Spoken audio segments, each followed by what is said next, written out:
Have you ever thought about writing a business book? I'm not sure I've ever met a person in business who hasn't toyed with the idea, but then there's the unknown and that time issue, potentially a lot of time. And let's have ourselves a pocket sized pep talk because writing a book can create strategic assets that will not only align with your business goals, they'll connect you with your audience. It can elevate your platform. Maybe you just need to know how to do it.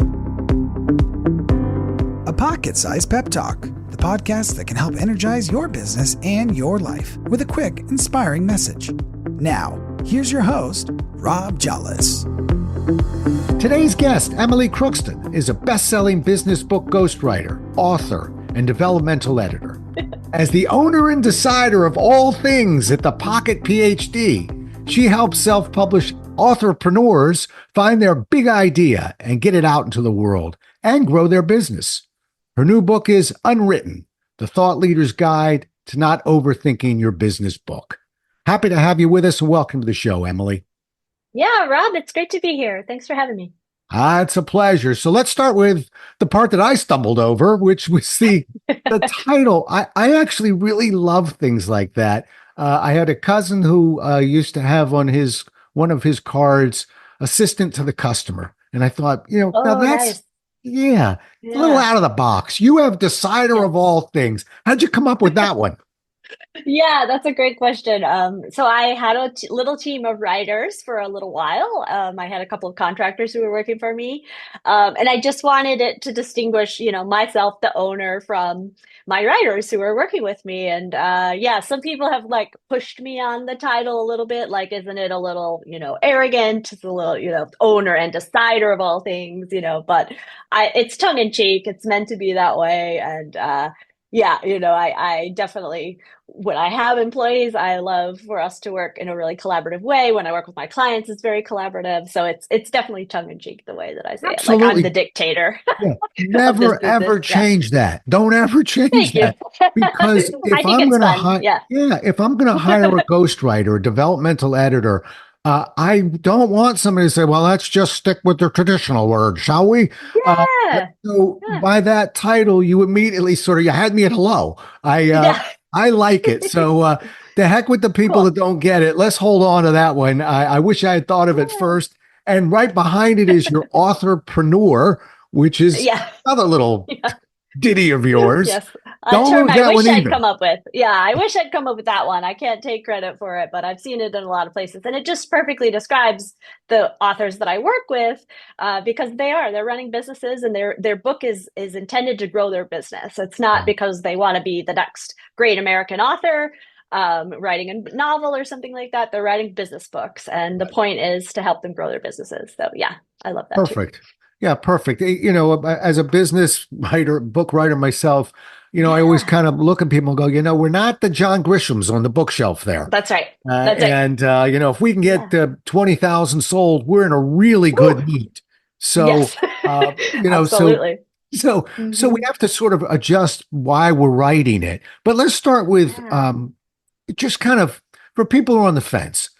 How can a business book, contribute to their business? Because I actually was on the phone with somebody today about who said, Wow. "Well, I want to go out, I want to be a thought leader," and I went, "What's Hmm. this book?" But you Yeah. answer it your way. Help people understand how this helps their business. Yeah, this is a great question. So you're absolutely right. You're not going to make your money back producing a book on book sales alone. No matter how cheaply you produce a book, you're likely not going to make the money back on book sales alone. You will make your money back as a business owner when you use the book as a marketing piece, for your business. So it can do things like help you get on the stage if you want to get paid as a keynote speaker. Having a book is a great thing to drop in a form you fill out online about why you should be the keynote for somebody. It can help you if you're working one-on-one with clients and have a premium service that you're offering. It can widen your audience and help you reach people who wouldn't come across you very, otherwise without the book. So it can help you kind of grow your audience and reach a wider audience. It can help you raise your fees because once you start getting more demand for the product that you're selling or the service that you're selling, all of a sudden now you have a wait list or, whatever it is. So as you're growing your audience, you can say, okay, now I need to raise my prices because I have too many people to serve right now, or maybe you hire some people to help you produce whatever it is that you're producing. And so a book can help you in so many ways. The other thing that isn't always obvious, but you get so much content that you could repurpose once you have a book. It's like you never have to think again about what you're going to post on LinkedIn today or what your marketing collateral is going to look like. What's that white paper you need to create? Like it's all in the book, and you could really jump off of that. So it really provides a lot of clarity around the big idea that you want to be known for, and I think that's just invaluable for a business owner. Wow. And she's just getting warmed up. Although I'm a little disappointed you outed the authors here, including me, because I'm going into my 16th year of writing what I call blarticles. And I honestly, many of them are really new and fresh ideas. But every now and then when I go, oh, it's blarticle week and I'm new, I'm struggling.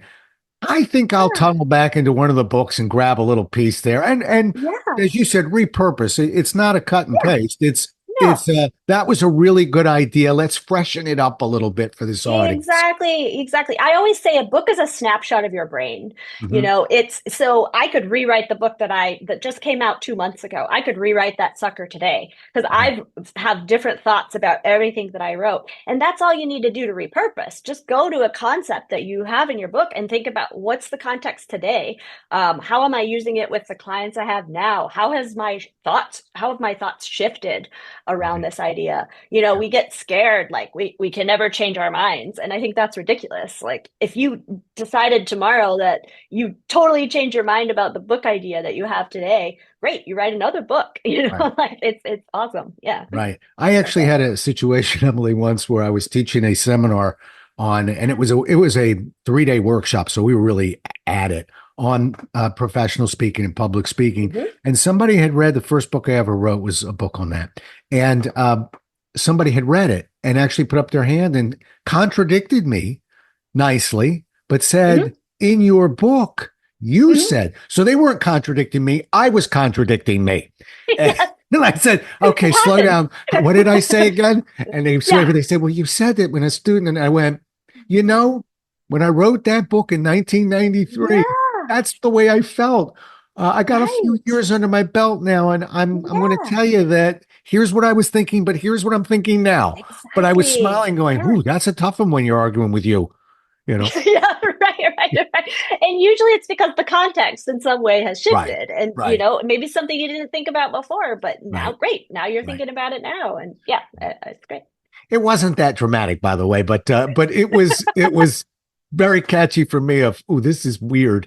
One other piece I want to throw out there, which is credibility. I want people to think about it. Yeah. The Wizard of Oz was on a couple nights ago. I hadn't seen it in years, and I actually sat with it for a little while. And I always love when the wizard at the end, he's got the scarecrow's got a diploma and the lion's got a medal. But I think in business, it's almost the same thing. They've got one thing you don't have, and that is a book. And when you have a book, and while we're telling our secrets, let's tell another one. I didn't get that much smarter the day after the book came out, but the world accepted me as a subject expert.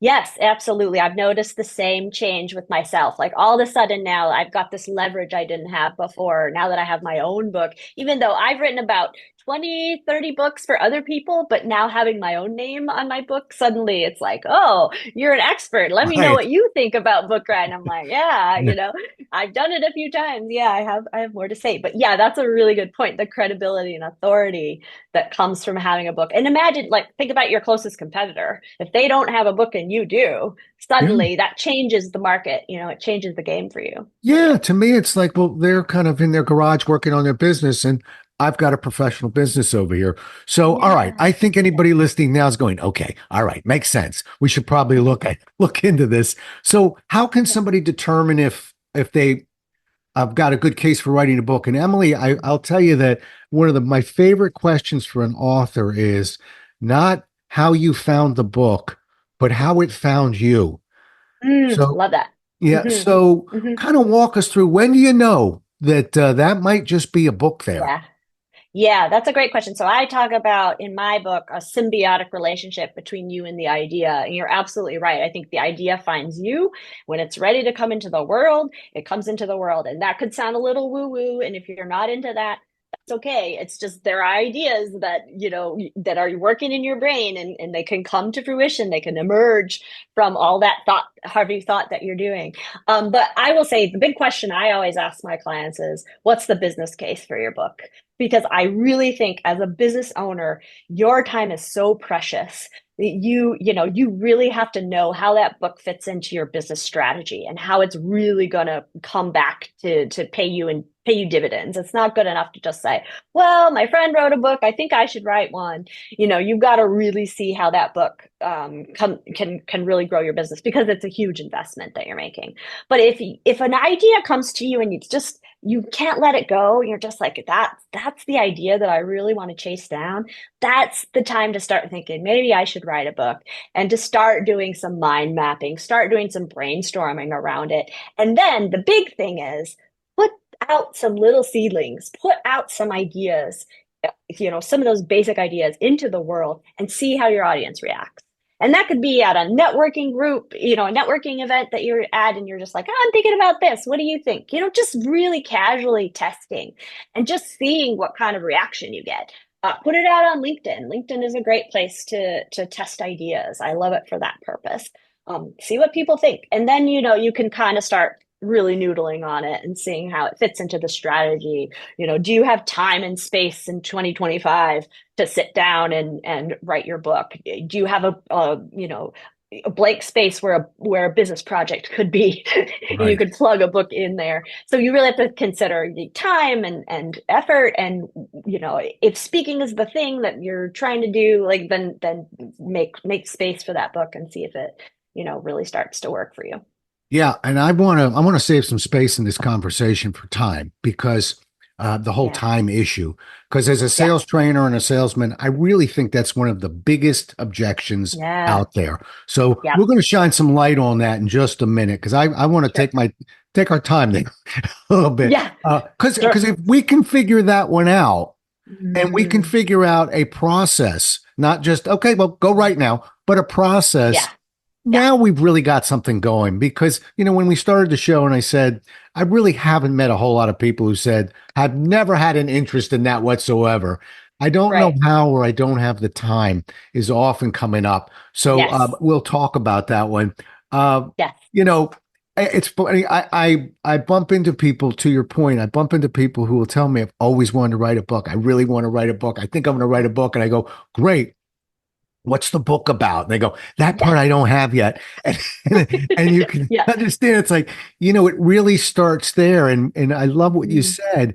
It almost keeps you up at night. You'll know it because Yes. the Yes. ideas keep going, and you either got your tape recorder, or you've got, your Yes. phone, or a Yeah. pad, but you find yourself Yeah. just constantly putting Right. things that that's the Right. universe saying, Yes. sorry, this, Right. you've been tapped. Yes. you're, Absolutely. you're Yeah. gonna have to Yeah. deal with this. Yep. That's right. Someday. Yeah. Someday. Yeah, exactly. Exactly. For me, with my book idea, I I joined a group and I was like, okay, I'm going to spend 6 months really noodling on my book idea. I'm going to try to figure out what it is that I want to write about. But then I picked up the phone and talked to a friend, and she was like, what are you talking about? Your book is about how to write a business book. She just put it out there so clearly. I was like, oh, I don't want to write a book about how to write a book. There's so many books out there like that. But then when I started writing it, it literally felt like it fell out of my brain. And I just realized, like, your book idea is the thing you do every day. It's like the most obvious thing. And I think a lot of times people have this idea that, like, the business is over here and the book is over here, like never the two shall meet. They're like totally separate things. And I think that's just the totally wrong way to think about it. When I say don't overthink your book, I'm talking about the idea too. It's literally the thing you talk about every day.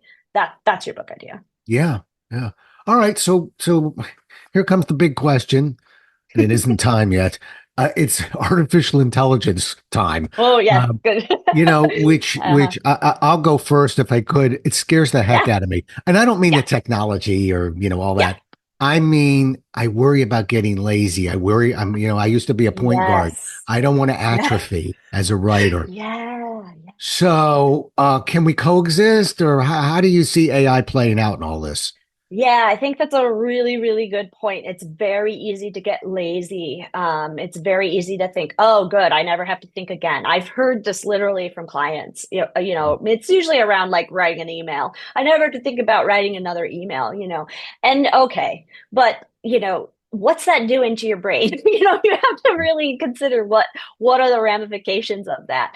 And so I'm also really guarded about how I use AI. The best thing, so I don't use AI to write drafts ever. When it doesn't matter if it's a LinkedIn post, whatever. If I'm using AI, I'm putting some words into it and saying, how would you fix this, or what are the suggestions you would make? And then I'm being very critical about the responses I'm getting back, and like, does that sound like me? I don't. And most of the time I throw out 80% of what it does. It might give me a phrase or a couple words, and I'm like, oh, I like that, and then I'll work off that. The other way that I really like to use AI is as a thought partner. So you're writing a book and you have an audience in mind. Create an avatar with your AI. I like Claude because Claude doesn't train it doesn't train its robots on your stuff that you input into it. So I like to use Claude the most. But I'll create an avatar in there, like this is my ideal reader, and I'll just describe that. And then I'll have a conversation and I'll say, this is the book idea, this is what I'm thinking about. What do you think about this? And you can kind of have a conversation. So it's a little bit of market research. It's not like bulletproof. It's probably not as good as talking to an ideal reader, a real person. But it can get you started. It can give you some things to play with and play around with. And, is this question over their head? Like, that kind of thing. Like, would this be too high level for them? It can help you kind of figure that out a little Yeah, bit. So that's yeah. why I like to use it. It's interesting. I've never used it that way. Yeah. I'm very disciplined about certain things, and so my wife were here, she'd say, "Hey, he's disciplined about everything." But You wrote I, 5 books. You have to be kind of disciplined. you really do. You do. You Yeah. make a deal, and you got to stick with the deal because That's once you right. break the deal, it's easy to break it the next day. But that's That's right. another story we'll get at. I'll tell Yep. you. I'll swap with you. I'll tell you where I use Yeah. it and I like Yeah. it. And you nicked it a little bit there. Mhm. I will not have it right for me, but I like when I'm stuck on a title, when I need a creative, Yes. just something creative, and I'll say, "Give me 10 other ways to say Yes. this." Yes. Not Mhm. 5 paragraphs, 5 words, Right. and Yeah. and again, I never take exactly what it says because I don't Yeah. like it. But I see 2 words in the first one, a word in the fourth one word I Yes. hadn't even thought about in the sixth one, and now I'm putting together my puzzle. And Agreed. that's my Yep. partner. You know, Yep. I love it for headlines as well, and titles and all of that, because also I'm not the best at coming up with titles. I have clients who are always like, "What's the title? Tell me the title." And I'm always like, "I don't know. It'll come to us. We'll write 20 options, and then I'll throw them into the AI and see what else I can get, rejigger things." But you're right. You can't really take a wholesale title and plunk it in. It's just Mm, no. If you're really an expert, and if you really know how your voice should be coming across.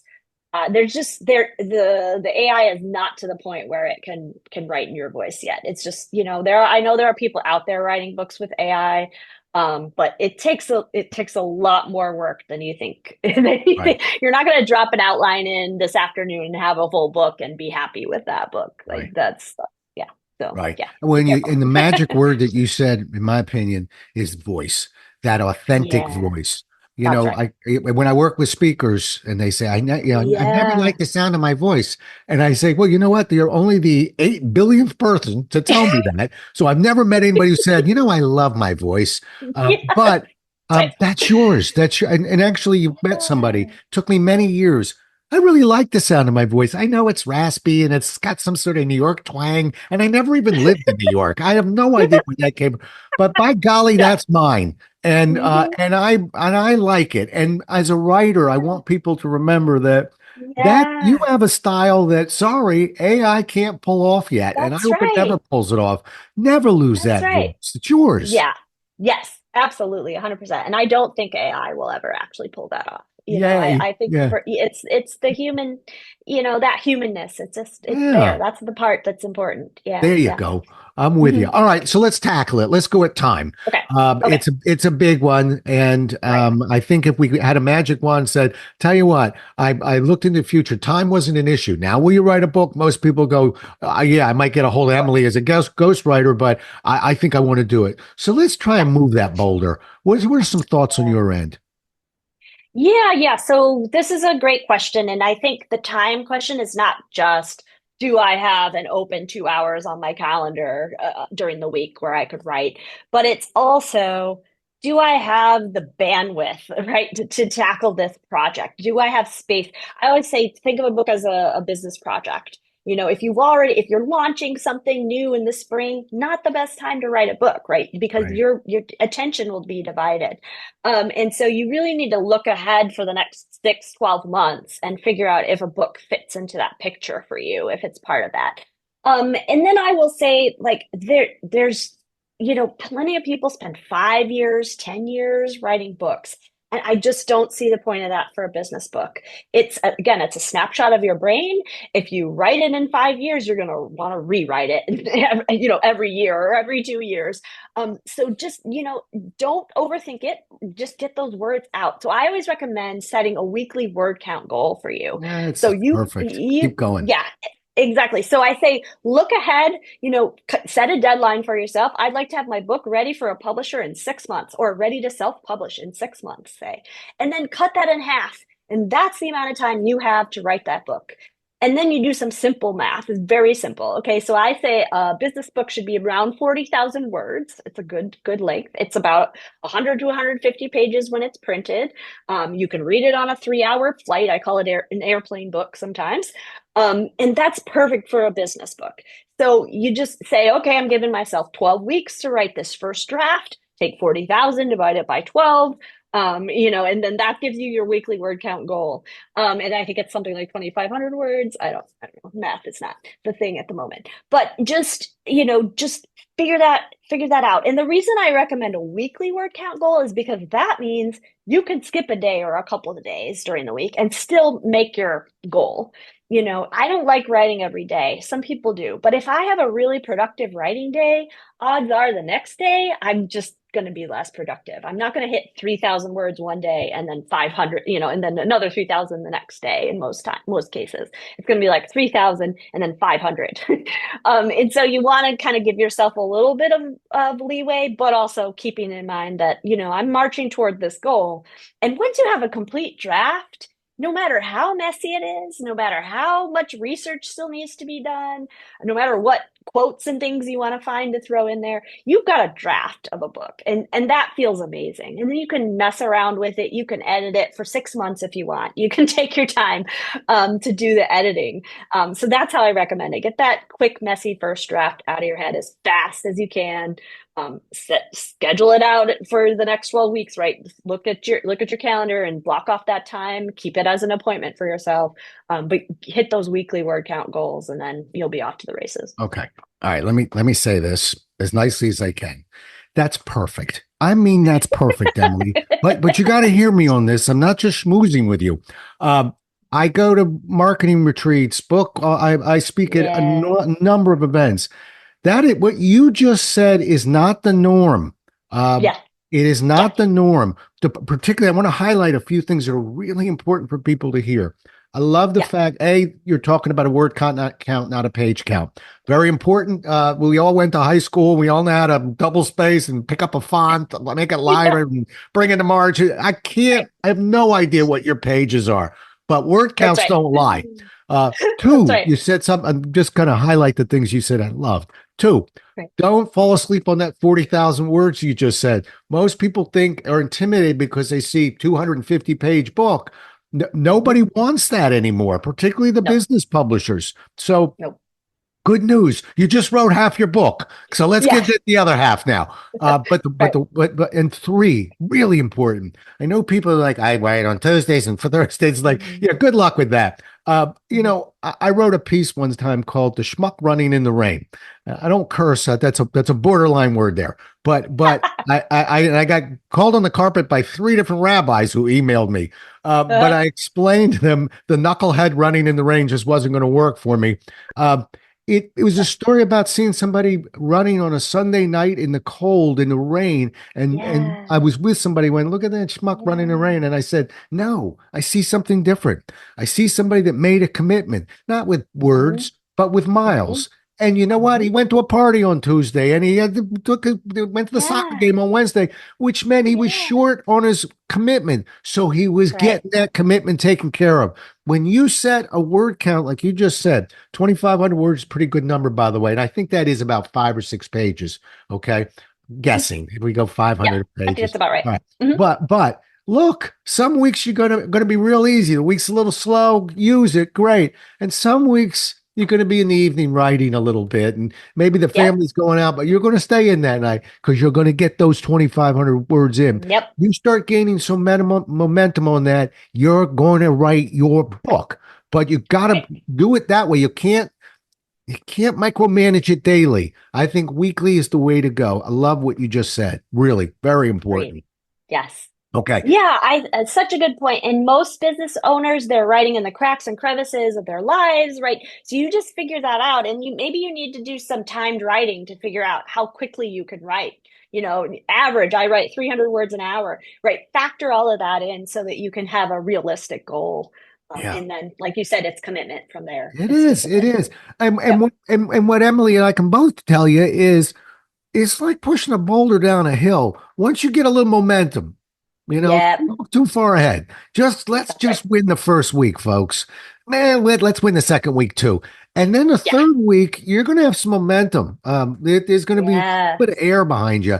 By the time you get into that second month, you won't be writing 2,500 words. You'll be writing about That's right. 3,500 because most of us will say, I just want a little protection in Yeah. case, I've So I had, can take next week off. right. Yeah. We never do, by the way. But Right. you build a little bit in the tank there. You get some momentum. And Yes. Emily, I Feels think you so were good. saying this, but I Yeah. want to throw this back at you. It's just a tip that I like. Yeah. You were talking about just kind of gutting that first manuscript out.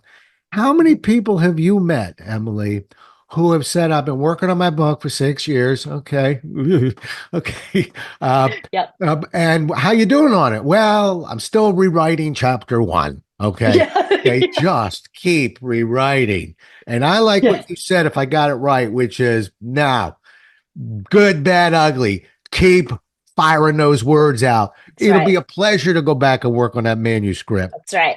That's right. Absolutely 100%. And that's why it's really important. I also work with people who they don't start with an outline. So really what they're writing is like one long first chapter or something. They haven't even thought about the structure. So at some point you need to take a time out and create an outline. Like what's in literally just what's in each chapter. That's all I mean by an outline. Nothing fancy, but just chapter one is about, some bullet points. Chapter two, bullet points, because that will prevent you from just like rewriting and rewriting the same 5 paragraphs or the same big block of text. And then, yeah, you're absolutely right. You cannot get stuck on the introduction. You cannot get stuck on the first chapter. You've got to keep going, and that's really hard for a lot of people. But if you go back and reread what you wrote yesterday every time you sit down to write, Ugh, you're gonna get stuck, and you're gonna right. find yourself an hour in, and you're still messing with what you already wrote. It's much more worth your time to get more words down on the page. You can come back, you can fix anything in the edit. Yeah. That's what you just have to keep telling yourself. Right. In business, when you learn how to brainstorm, for instance, and I used to teach this for Xerox, you learn there's a time to expand and a time to contract. And when you're in Yes. expansion, and that's when you're working on that Yes. manuscript, it's not the time to contract. You can't expand and contract at the same time because That's if right. you allow Yeah. yourself to expand and really stay there, soon you'll be telling a story that every single author tells, which is, as I was writing, I was finding things I didn't know I was going to say. Well, of Yes, course, because you gave yourself license to just go down that path. You that's can't right. keep turning over your shoulder and go, was that right? Did I tell this story before? All you remember is that I had something good I was going to write, but now I can't remember it now. Too much Yes. stopping and starting. There's so much thinking that happens when you're writing. I make this mistake myself. I'm like, oh, I don't know what I'm going to write, so I can't write. But if you just start putting words on the page, just start with the easiest thing and jump around. You get stuck on chapter 2, move to chapter 5. Yeah, If yeah. that's something that and just keep putting words on the page and worry about the structure later. Worry about whether this fits with that, and so much thinking just happens through that process, which is another, scary thing about AI is that whole thing is lost if we use AI to write our first drafts. The thinking, the thought that goes into it, because you don't know what your book is going to look like until you start writing it. Right, It's just right. you got I, to put I your fingers on the keyboard. Yeah, I think, I may have stolen your number one piece of advice, so we'll go to number two, or maybe I didn't, but so we're certainly getting Rob and Emily are coming pretty strong to the mic right now about Yes. just cut it loose, just go, just take that run, Yes. just go. Mhm. That Mhm. might be my number one piece of advice. Maybe it's yours Mhm. too, but if I Mhm. took your number one, go to a number two. What's another piece of advice you'd give somebody who's sitting there thinking, "Hey, I'm feeling some energy right now." Yeah, so number one is hit that weekly word count goal. Yeah, That's my number one goal. me Set that too. goal, whatever it looks like, and hit it.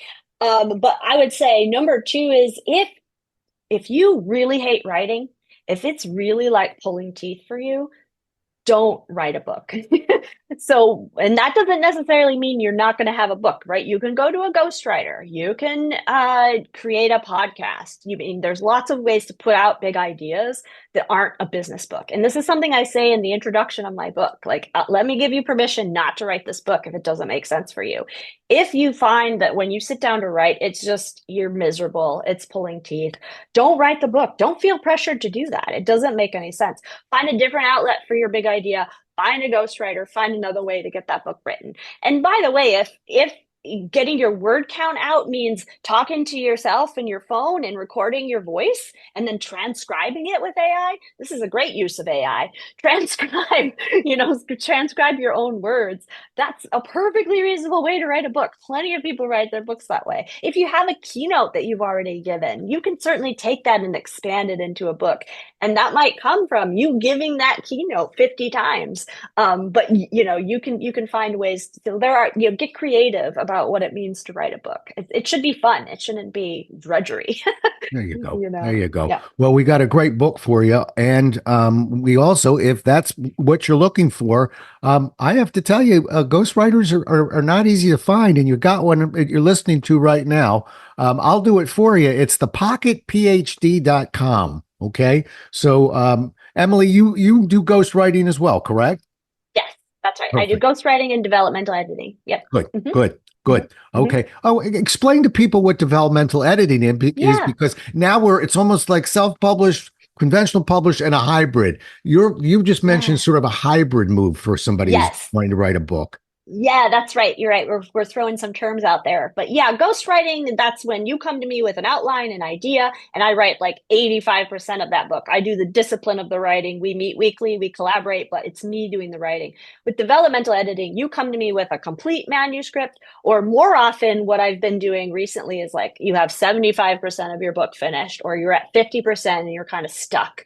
And then you bring that to me and we figure out how to get it finished. There's usually a little bit of ghostwriting that goes on. I might write a chapter, I might write some paragraphs to create some transitions and things for you. But really, I'm taking that complete manuscript and helping you restructure it. I'm reading it and I'm kind of your first reader and I'm like, where are the gaps? Are we missing a chapter? Do we need to put more meat on the bone here? Like what's going to bring this together?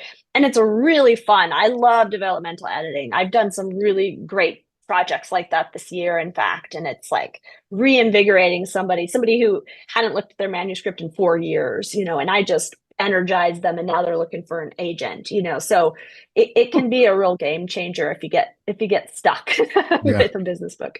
Right. Hmm. Yeah. Good luck with that finding an agent part, by the way. Well, I yeah, think it's that's a easier whole to separate find an editor. conversation. Yeah, Yeah, that's oh, a whole nother absolutely. one. Yeah. but we Traditional digress. publishing. Yeah, yeah, exactly. Yep. How about, do you do any authentic editing? There's a niche for editors that sort of look to just get that authentic voice out of the author. Mm. Yeah, I see that as a little part of what I do with developmental editing, but you're absolutely right. There are editors who are specific for voice, so they'll do fact checking for you. Like you can find editors who are very nichey. But yeah, I'm just in that space of I've got a manuscript or I'm close to having a manuscript and I'm ready for a second set of eyes on it. Like let's make this thing shine, Good, Yep. good. I Yep. know I've actually met with a couple of publishers that will like what somebody's written, but they don't like sort of the voice that it's in. And in Yeah. fairness to the publisher, a lot of times, and thank goodness we've already had this conversation, people think they need to sort of change their voice when they're writing a business book. Uh, Right. and nobody, Yeah. and you don't have to change your voice, but you'll learn the Mm-mm. hard way if you do, because an editor Yeah. will find that out in a second, and Yeah. that's not what they're looking for. Mm-mm. Very conversational. It should just sound like you. We put on these hats sometimes. We're like, oh, my English 101 professor is going to read this. It's got to be perfect grammar, perfect everything. It's got to be formal, and it just comes out so boring and jargony and stilted. And most people, that's not your audience. You're not No, writing for other experts. You're writing for people who don't know anything about what you do. When we get down to it, it's a lay person, yeah. and that just won't cut it. They won't read those thick, dense paragraphs. You really gotta make it fun for them. You gotta show them. It's hard enough to get people to read things these days. It's gotta be worth their time to pick it up, and they've got to pull things out fast. They've got to Right. really pull those lessons out easy. It's got to be easy and quick for them, or You, they'll you we'll know just what lose might be them. the culprit, Emily? When we went to school, we read the professor's book, of which Yes, there were right. only 40 ever sold, to the Oh three yeah, classes this guy's teaching, this woman's teaching. right. And we thought, well, that's a business book, I guess. But that is Yeah. not a business book. A business book's a little bit more entertaining than that. That's such a good point. I used to be a professor. I used to teach philosophy. And yeah, talk about the hardest, most dense textbook things that you would read. I mean, my gosh, like, what are we doing? What are we, Right. why are we teaching people using these, dinosaurs of books? You're absolutely right. That, a business textbook is often better, but the thing that's good is the case studies. Like Yeah. flip to the back and read the case studies. That's what your business book should sound like. Right. And think about case studies you create for your business. You want them, they're very cut and dried. It's like, this was the situation, this was the problem, and this was the result. But they're very, directed, focused. Like Yeah. that's what you want to be thinking of when you're writing your book. And then of course you want stories in there because you Yeah. want to illustrate what's happening. Most of my business books that I write have a little memoir as part of them. I don't write memoirs, but there's almost always some like origin story in there, like, well, why? Because we naturally wonder, why is this person writing this book? Right. What's your what are your credentials? What do you have to, why are you the authority on this thing? So you got to start by talking about your story in some way. But yeah, you want to pull people in, you want to share examples. Bullet points are great. Questions for reflection. There's often that, those kinds of things that end up in the book. Anything to keep the pages turning. Right, right. Yeah. Well, I think you hit on a key word. You actually outed some Jala secret sauce there, because I always, when I sit down to write a book, I'm trying to figure out, and I think it's the trainer in me and the speaker in me, Yeah. how can we get this book to interact with the reader, not just Yes. preach to the reader, but what can they do? Just like a seminar. You want to come and watch me Yeah. talk for 2 hours? Right. Or would you like to me to talk and then you talk a little, and try this on Right. for size, and now let's go back to it. Yeah. If we that is a real nice move, and I tell you, the word interaction does catch the ear of editors as well. When they Yeah. hear that was one of your goals, and you can prove I wasn't thinking about Mhm. it. Here's how I've tried to deploy that idea. Right. That puts you in a slightly different class. That's right. Yeah, I've talked to publishers and they say what we're looking for are tactical books. Right. Books, that's what people want in the business space. I want to read a book this afternoon and apply those lessons to my business tomorrow. I'm not picking up a business book if I'm not thinking, oh, that could help me solve this problem in my business. So yeah, make it easy. Show people how you're solving that problem. Yep. All right, we're coming down the home stretch. Let's talk about your book, Unwritten: The Thought Leader's Guide to Not Overthinking Your Business Book. All right, there you were, a good ghostwriter, minding your own business and and editing Right. and helping people, and all of a sudden, what an apple hit you in the head. What made you go, I think it's my turn? Yeah, I think you can't really help being a ghostwriter without having in mind a book that Right. you want to write yourself. And I mean, I'm just as guilty as anybody else. I've got 3 or so books hanging out on my hard drive, 75% finished, and just got stuck for one reason or another. But like I said, when my friend was like, "This is your book idea," I was like, "Okay." So I started working on it. Fell out of my brain in 2 months. But yeah, I had that thought, like, I want the credibility. Maybe I want to be a paid speaker someday. Really what it is it's, you mentioned you don't often meet ghostwriters. Well, yeah, but there aren't that many people who want ghostwriters in the grand scheme of things. Sure, I'm looking for like 1,000 clients for the whole lifetime of my business. But finding those 1,000 clients is like finding a needle in a haystack sometimes. So I'm really just putting this book out to say, hey, you want to write a book? Great. Read this. It'll give you a lot of tips. And then I bet a lot of you are going to get into it and realize, I don't want to do this. I want to hire Emily to write this book for me, or I want to come to her for developmental editing once I get it over the finish line.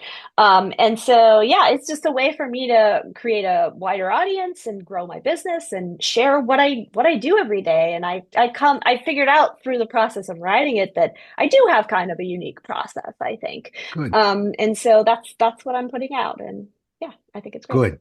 Well, I want people to be looking for this book. If you've dreamt of Yeah. writing a book, there you go. I think what this book may do is open that door a little bit further for you. I hope And so. Yeah. it takes a village. I don't know many authors who don't do writing on their own and a little bit of coaching on the side and some help. When you get to your Yeah. 5th book, you'll be done with Emily.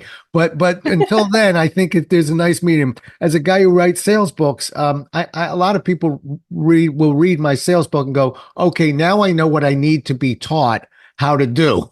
Hey, and so Yes. they become Yes. clients and customers. But let's Exactly. start by getting that book and make sure. I'm always preach to my audience. Please make sure that if you get that book, write a review on the book. It means a Yes, great deal please. to the authors. Absolutely. And it's just a nice way of putting a cherry on the sundae. All right, Emily, how do people get a hold of you? Sure. So you can find me at my website, which is thepocketphd.com. I'm often on LinkedIn, so you can find me at Emily Crookston on LinkedIn, and I'm happy to connect with folks. You can send me an email. You can find me any way makes sense for you. Yeah. Well, remember, folks, she's the decider. I repeat, excuse me, I'm having trouble getting this out. She is the decider of all things, so you That's can't right. go wrong. That's a very heady title. But listen, I have enjoyed the heck out of this, and Yeah, me too. I love what you're doing because every now and then I'll answer a few questions or help somebody here or there. There's the greatest joy is writing a book, but the second greatest joy is helping somebody else write a book. Yeah. And so I just think what you're doing is wonderful. I think the book looks great. I hope people go out and get it. And just grateful to have had the opportunity to speak with you. Really, it's been wonderful. Yeah. This has been great, Rob. Thanks so much for the conversation. You bet. Well, we'll do it again as well as we can next time, everybody. Until then, stay safe. Thanks so much for listening. If you enjoyed today's show, please rate and recommend it on iTunes, Outcast, or wherever you get your podcasts. You can also get more information on this show and Rob at jollis.com.